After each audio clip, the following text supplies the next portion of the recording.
Bonjour à tous et à toutes, j'espère que vous allez bien. Je suis ravi de vous retrouver aujourd'hui pour évoquer la Seconde Guerre mondiale qui plonge le monde dans la destruction et l'effroi.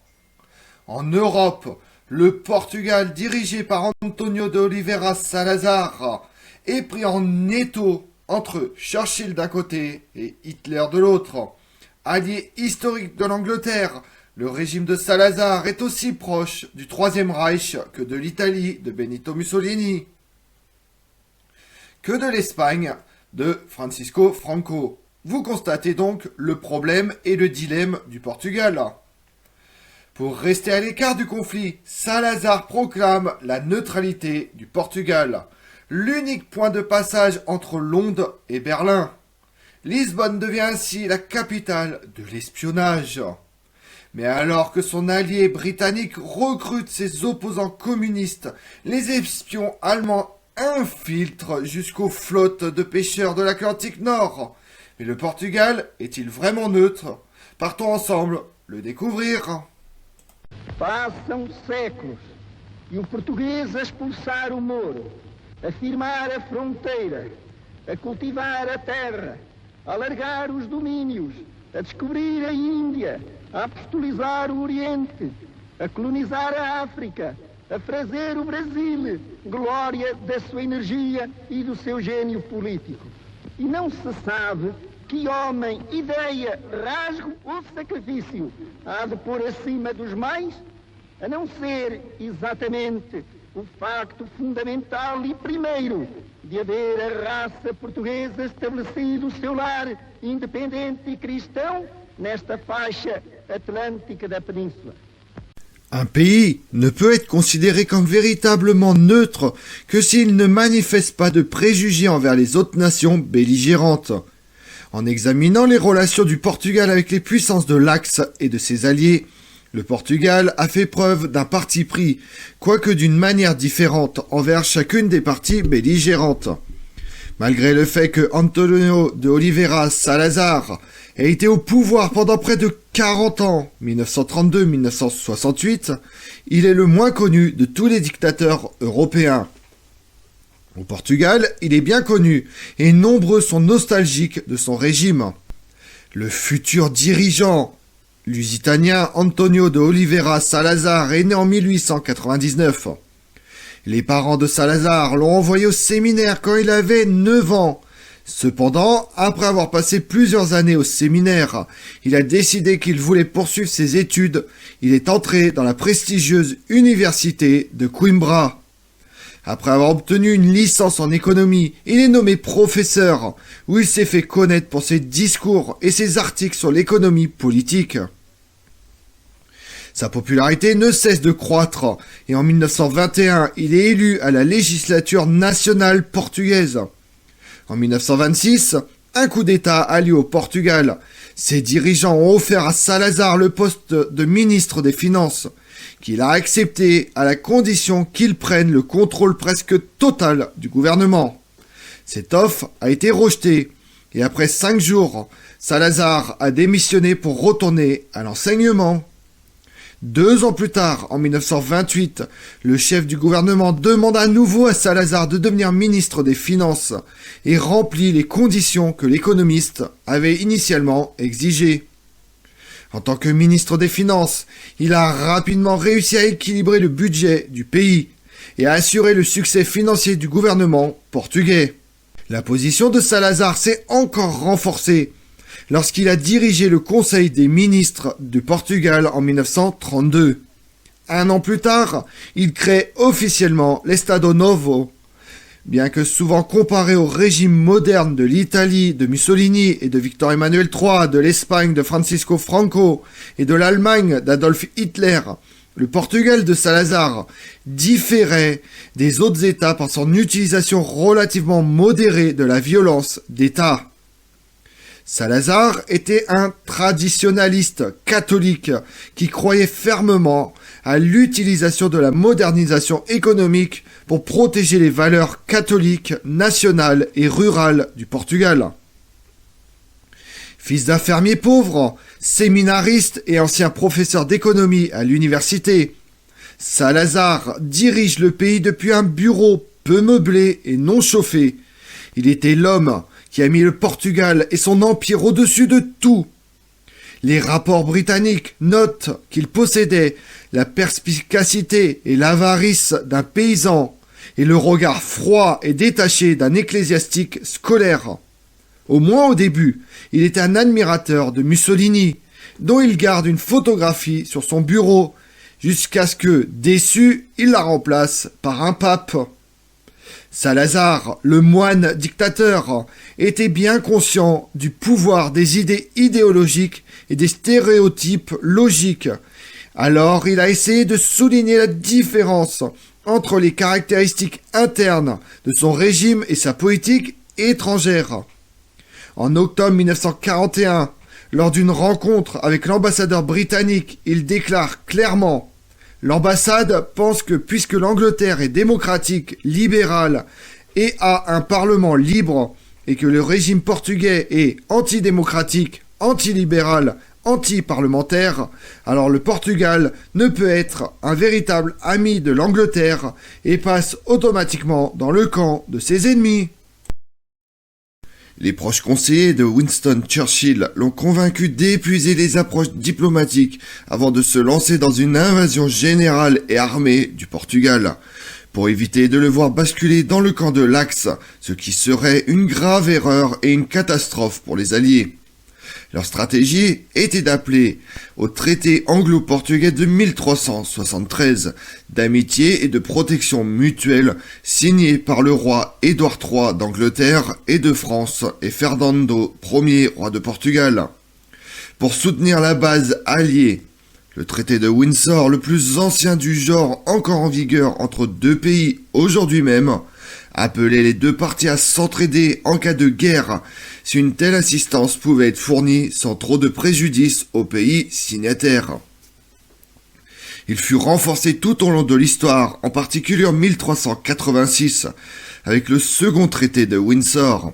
En 1643, en 1654, en 1660, en 1661, en 1703 et en 1815. Et par une déclaration secrète en 1899. Il fut reconnu dans des traités d'arbitrage au XXe siècle. Le traité fut temporairement mis en sommeil pendant l'Union ibérique de 1580 à 1640. Pendant que l'Union ibérique, que le Portugal était sous le contrôle de l'Espagne et que l'Espagne était en guerre contre l'Angleterre. Cependant, avec la restauration de l'indépendance du Portugal en 1640, l'alliance reprend, même si le traité de 1373 apparaît comme caduc pour certains historiens depuis un traité de paix du 29 janvier 1642. La Grande-Bretagne, les Pays-Bas et le Portugal signent le 16 mai 1703 à Lisbonne un traité d'alliance offensif et défensif. Cette alliance anglo-portugaise prit ensuite de l'importance pendant les guerres napoléoniennes, lorsque les Britanniques envoient leur meilleur général, le duc de Wellington, combattre les armées de Napoléon durant la guerre péninsulaire. L'alliance portugaise et anglaise connut à la fin du XIXe siècle une crise lors du projet colonial portugais, lors de la Carte Rose, où la reine Victoria envoie un ultimatum au roi Carlos Ier. Le traité fut réactivé au cours de la Première Guerre mondiale, lorsque le Portugal déclare la guerre à l'Allemagne du Kaiser Guillaume II et à ses alliés en 1916, puis lors de la Seconde Guerre mondiale, lorsqu'en 1943, le Royaume-Uni, après 3 mois de négociations, reçut l'autorisation d'utiliser l'aérodrome et les installations maritimes des Açores pour l'aider à combattre la menace des U-boats. Les Britanniques utilisent ces installations au cours de la guerre des Malouines en 1982. Le déclenchement de la Seconde Guerre mondiale a laissé le Portugal dans une position précaire. Depuis la signature du traité de Windsor en 1386, le Portugal a toujours entretenu des liens étroits avec la Grande-Bretagne, qui garantissait l'inviolabilité de ses colonies. Cependant, dans le même temps, le Portugal a également développé des liens étroits avec son grand voisin oriental, l'Espagne de Francisco Franco. Salazar a soutenu le régime de Franco pendant la guerre civile espagnole, ce qui lui a valu le respect d'Hitler et de Mussolini. Après le déclenchement de la Deuxième Guerre mondiale en septembre 1939, Salazar a officiellement déclaré la neutralité du Portugal. Il a également déclaré que l'ancienne alliance du Portugal avec la Grande-Bretagne ne signifie pas automatiquement que le Portugal doit entrer en guerre pour soutenir les Alliés. Cela a été discuté à l'avance avec le Royaume-Uni, comme vous vous en doutez, et les Britanniques ont indiqué qu'ils n'avaient pas besoin de l'aide du Portugal dans la guerre à venir. Pendant le conflit, il y avait 3 objectifs principaux. Empêcher le Portugal de participer aux hostilités, et éviter l'invasion de l'Allemagne ou de l'Espagne. La perspective a été envisagée lors d'un plan secret par Franco, et surtout gagner de l'argent pour empêcher le Portugal de sombrer. La neutralité déclarée du Portugal a permis de coopérer et de commercer avec les 2 blocs en conflit dans un jeu de compromis, de résistance et d'équilibriste, qui s'est adapté aux évolutions des événements. L'argument de la neutralité de Salazar était d'autant plus solide qu'en mai 1941, les Britanniques ont admis leur incapacité à venir en aide pour la défense du continent portugais en cas d'attaque allemande. Et ils craignaient des invasions par l'Allemagne ou son allié potentiel, l'Espagne. Donc la neutralité du Portugal était également pour le sauver. Si le pays entre en guerre aux côtés de la Grande-Bretagne, alors les troupes allemandes stationnées à environ 260 km des frontières portugaises occuperont immédiatement le pays.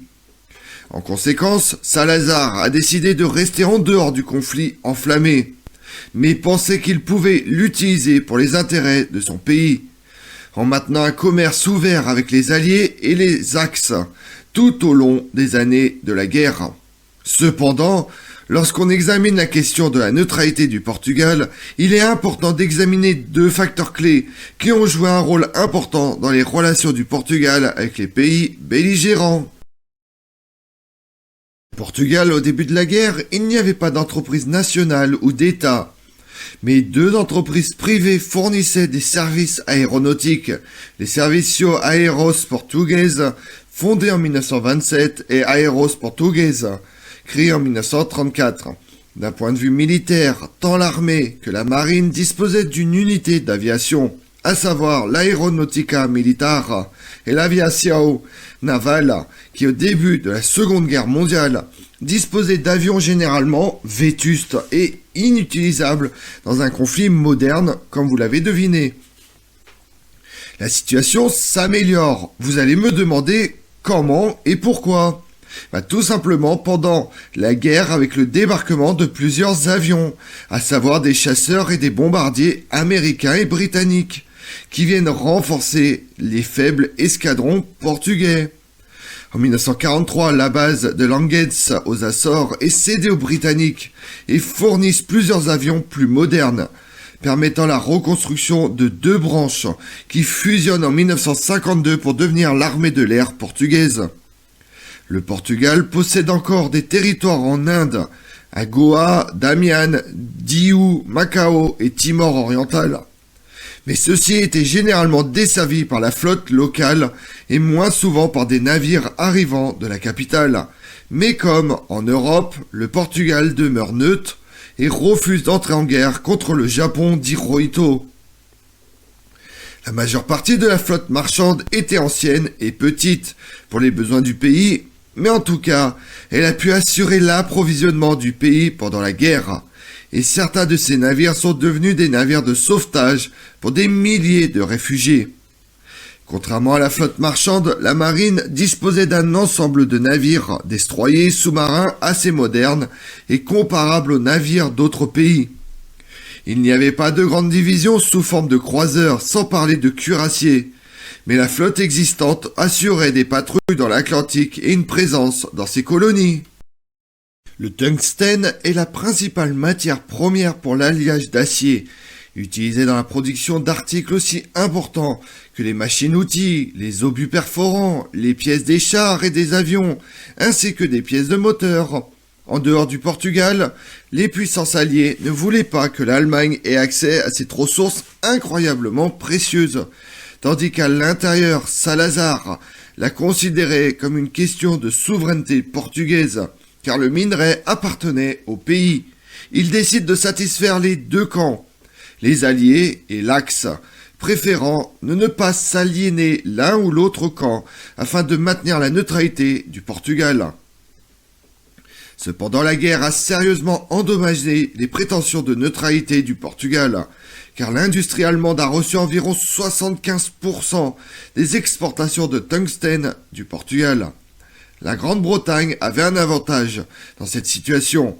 En raison de leurs relations de longue date, la Grande-Bretagne pouvait payer à crédit, tandis que l'Allemagne devait payer en espèces. Cela a permis à la Grande-Bretagne d'obtenir une ressource précieuse face à une pénurie de liquidités. D'un autre côté, le Portugal a également autorisé les puissances de l'Axe à contracter des dettes importantes dans le cadre de leurs accords de compensation, leur avançant même des montants importants de contrats privés et publics. En outre, les marchands portugais étaient une source importante de marchandises de contrebande, vitales telles que les diamants et le platine vers les pays de l'Axe. Le Portugal a passé des accords secrets avec l'Allemagne pour expédier en moyenne plus de 2000 tonnes de tungstène par an de 1941 à la mi-1944, ce qui représente environ 60% des besoins industriels minimaux de l'Allemagne. La concurrence intense pour le tungstène a stimulé l'économie portugaise, a rapporté d'énormes profits aux banques et aux entreprises. Le Portugal a fait tellement d'argent de la vente de tungstène qu'il a continué à le faire malgré les menaces des Alliés. En janvier 1944, les Alliés tentent de forcer le Portugal à imposer un embargo sur toutes les ventes de tungstène.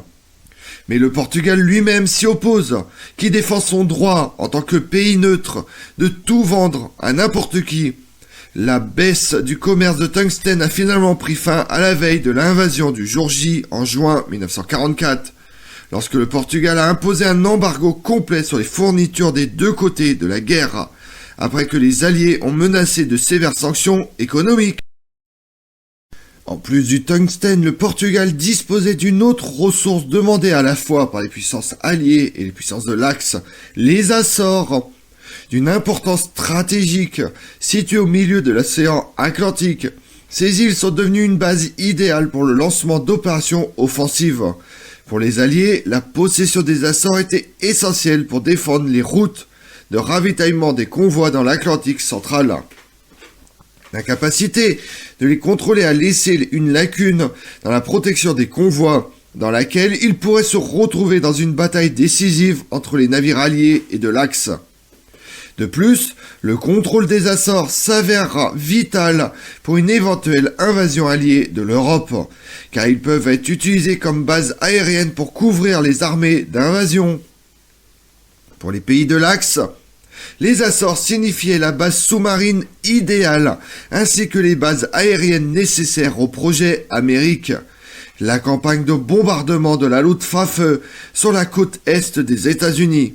Une base aux Açores au milieu de l'Atlantique améliorerait considérablement l'efficacité des sous-marins allemands en réduisant le temps de retour dans les ports français pour se ravitailler, ce qui leur permettrait de passer beaucoup plus de temps sur le terrain. Une fois de plus, Salazar est déchiré. S'il cède le contrôle des Açores aux Alliés, il craint une invasion allemande du Portugal par l'Espagne. Et pourtant, malgré le refus de Salazar de rendre l'île, Churchill et Roosevelt décident conjointement d'occuper les îles en 1943. Churchill a préconisé une approche diplomatique et a fait référence au traité de Windsor de 1386, que Salazar a approuvé. L'un des aérodromes a été rapidement construit en secret. Les Britanniques ont été les premiers à entrer, suivis des Américains, avec de nouveaux plans pour ouvrir de nouveaux aérodromes. Cependant, Salazar a précisé que si les Britanniques sont les bienvenus en vertu du traité de Windsor, les Américains ne le sont pas. Et si les Allemands font pression, il ne peut pas utiliser l'excuse de la nécessité diplomatique, comme c'est le cas pour les Britanniques. Salazar a menacé de résister au débarquement de troupes américaines sur les îles par la force. Mais il a quand même reculé par la suite. Malgré le refus du Portugal en août 1941, avant même que l'Amérique n'entre en guerre, Churchill et Roosevelt, lors d'une conférence historique à Terre-Neuve, décident de construire une base aérienne aux Açores, par tous les moyens, y compris par une invasion armée. L'opération Pilgrim, approuvée lors de la conférence, était censée neutraliser les menaces allemandes contre la navigation atlantique et la péninsule ibérique. Les Britanniques s'empareront des îles Canaries et les Américains assureront une occupation défensive des Açores. En mai 1943, Roosevelt et Churchill se rencontrent une fois de plus à Washington pour discuter de stratégie militaire. La décision a été prise d'occuper les Açores avec ou sans autorisation de Salazar. L'opération devait être menée le plus précisément possible. Lors de la conférence de Washington, les Alliés ont convenu que les Britanniques seraient les premiers à entrer aux Açores, suivis de troupes américaines 2 semaines plus tard.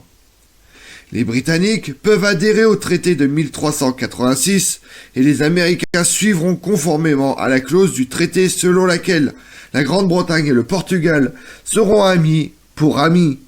Le savoir-faire de l'ingénierie américaine était nécessaire pour construire un aérodrome capable de résister au trafic intense attendu avec la libération imminente de l'Europe, et surtout pour augmenter le nombre de patrouilles sous-marines à longue portée. Aussi raisonnable que ces arguments aient semblé aux Alliés, Salazar n'a jamais adhéré à aucun d'entre eux.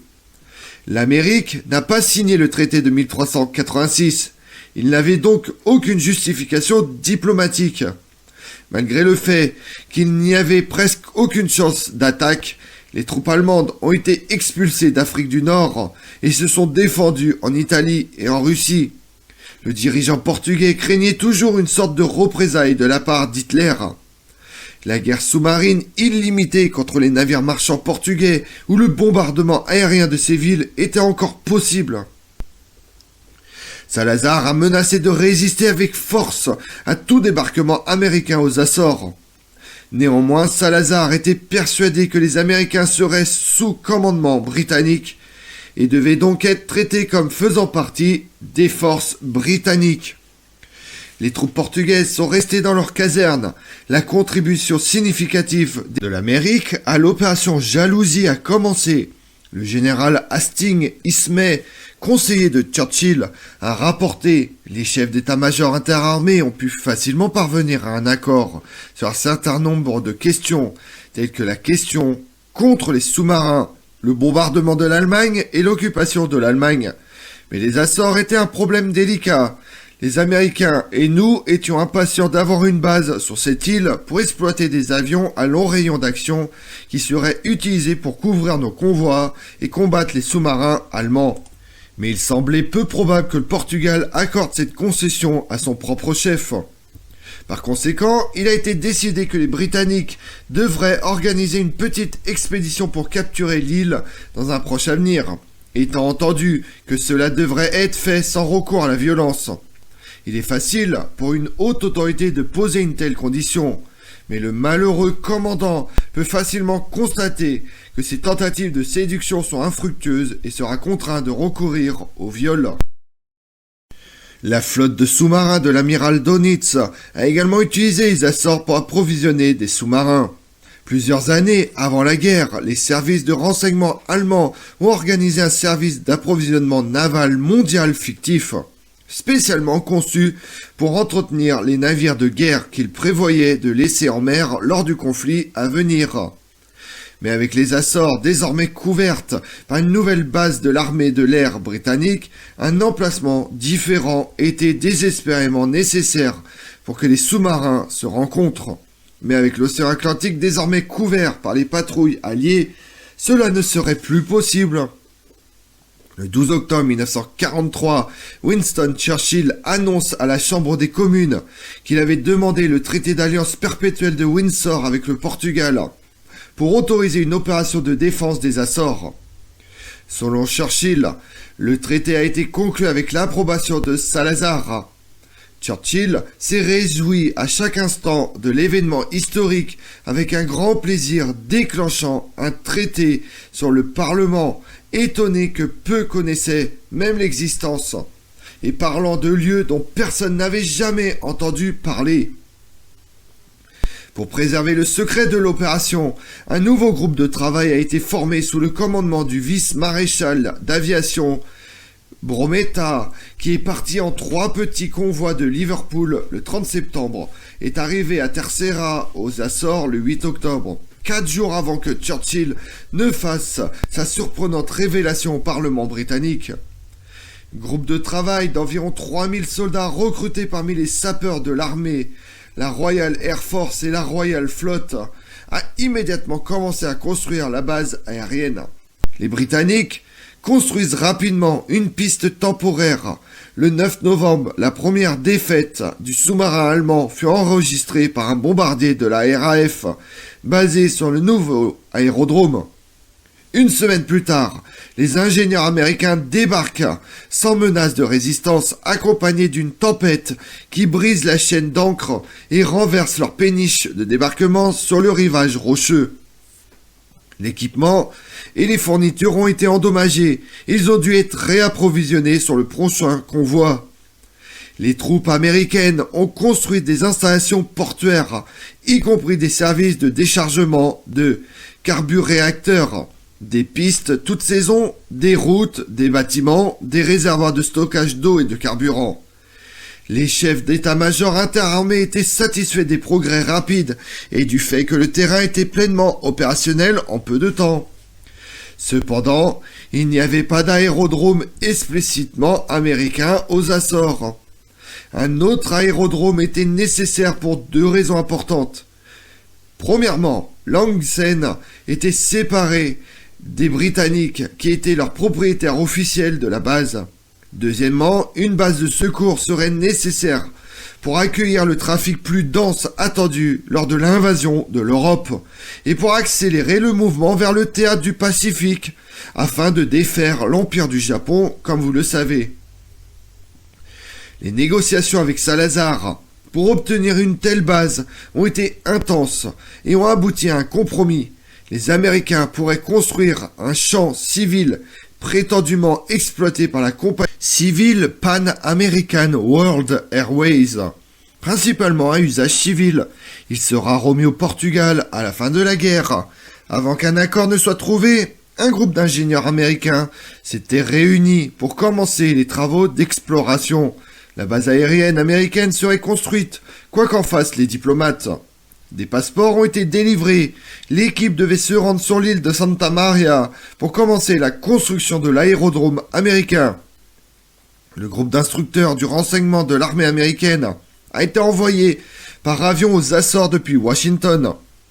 Les membres de l'équipe ont averti les ingénieurs qu'ils devaient strictement respecter leur couverture civile et ont averti que s'il s'agissait de l'armée américaine, les Portugais pourraient les considérer comme des espions.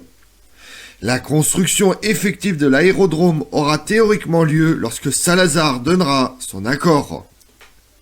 Le 28 novembre, peu de temps après avoir reçu l'autorisation, la base aérienne de Santa Maria est devenue légale et pleinement opérationnelle.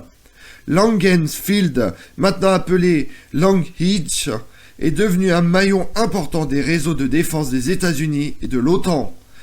Il a été impliqué dans de nombreuses opérations étrangères depuis la guerre froide, avec le transport aérien berlinois, notamment dans le golfe Persique. Les aérodromes des Açores ont été utilisés pour transporter des bombardiers vers le théâtre d'opérations du Pacifique et ont joué un rôle clé dans la victoire des Alliés dans la guerre de l'Atlantique. Cela a permis de lancer plus d'avions que n'importe quel groupe de porte-avions existant, d'ouvrir une brèche dans les lignes de ravitaillement des sous-marins allemands et de mettre les lignes d'escorte alliées à la portée des bombardiers au sol. ce qui a permis de livrer des approvisionnements essentiels en provisions indemnes. Comme on l'a vu lors de l'examen du rôle de divers pays dans les conflits au cours de l'histoire, le terme neutralité implique l'impartialité et l'absence de tout parti pris envers l'un ou l'autre belligérant. Cependant, comme nous l'avons vu, dans d'autres pays pendant la Seconde Guerre mondiale, déclarer la neutralité était souvent beaucoup plus difficile à mettre en œuvre que simplement éviter de prendre parti. Lorsque la Seconde Guerre mondiale éclate, à l'automne 1939, le Portugal était l'un des nombreux pays européens à déclarer sa neutralité. Au début du conflit, le Portugal était dans une position très délicate, ce qui signifie que déclarer la neutralité était dans l'intérêt du pays pour éviter son invasion et sa totale destruction. Cette déclaration de neutralité permettait au Portugal de maintenir sa politique étrangère, de profiter des diverses opportunités que la guerre offrait pour prospérer et ainsi conserver son empire. Je vous remercie d'avoir suivi cette vidéo en ma compagnie. Si vous voulez connaître mes autres vidéos, retrouvez-moi sur ma chaîne YouTube Tout sur l'Histoire avec Damien, mais également sur les réseaux sociaux, Twitter et Instagram, Histoire Damien. Et pensez à liker, commenter et vous abonner. Je vous remercie à tous.